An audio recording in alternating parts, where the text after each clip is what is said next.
happen. Now, when I was living in Melbourne, I was living in a suburb called Albert Park. Does anyone know Albert Park? Yeah, a few people know Albert Park. Albert Park is an inner suburb of Melbourne. You can actually walk to the city, to the CBD from Albert Park. It takes about 45 minutes to an hour, so it's fairly close. But it's a little sort of village type of community. And I remember when I was living there, I walked past this lady's house to go to the shops quite frequently. And this lady was probably in her 80s or so. And so, you know, her body wasn't what it used to be. But she had this immaculate prize-winning garden. And so I'd walk past her house with this wrought iron fence, this black wrought iron fence, and this white sort of double-storey house, this terrace house, and this immaculate garden. I remember walking past one day and seeing her, and she would just pluck out these tiny little weeds. Just these little weeds just started to appear. She'd go pluck them out when they were really small, get rid of them.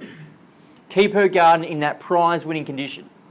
Over time, I happened to be walking past, and I'd see her bend down to pick up the weeds, and I could hear her groan just from the street. I hear her go, "Ugh!" And you'd see when she's trying to get back up. Ugh! It was a little bit painful for her. It wasn't as easy as what it used to be.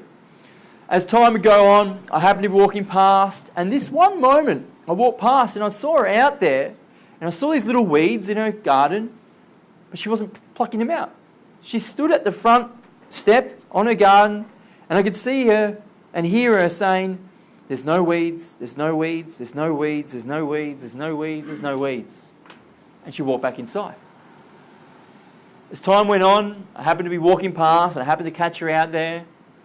And those small weeds were now a little bit bigger.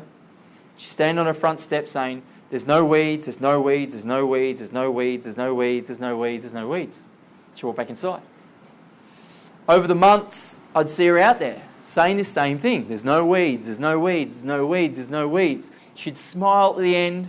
There were no weeds. And she'd walk inside. Over probably close to 9 months or so, I happened to walk past her house. I could barely see her through all the weeds. And she's standing there saying, "There's no weeds, there's no weeds, there's no weeds, there's no weeds, there's no weeds." She went back inside. Some people are like that in life, where they believe there's no weeds, there's no weeds, there's no weeds, there's no weeds, there's no weeds.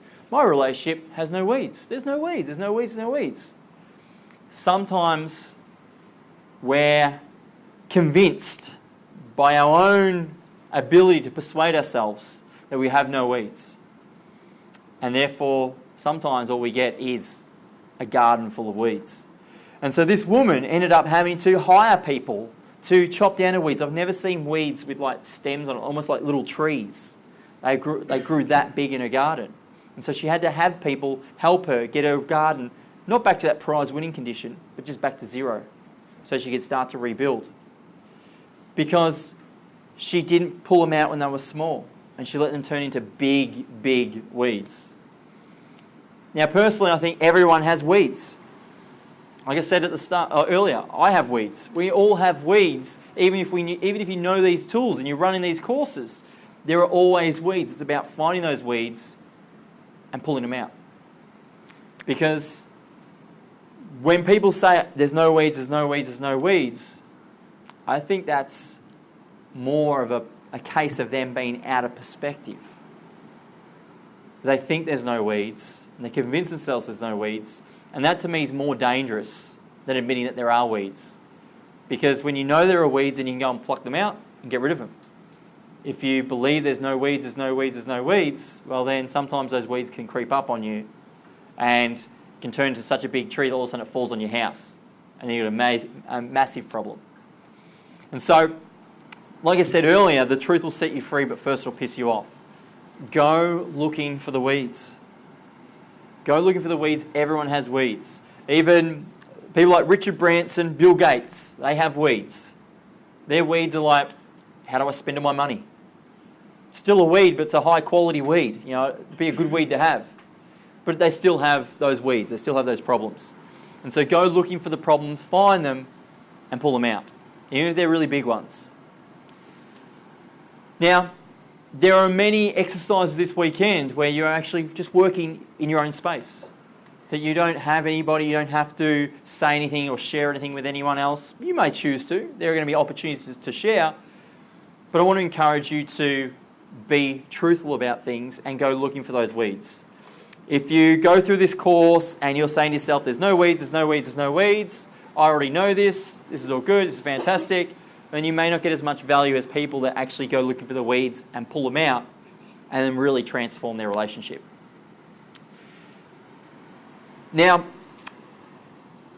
we're going to look at the step one, which is all about oneself. This is really looking at what beliefs do you have? What values do you have? How do you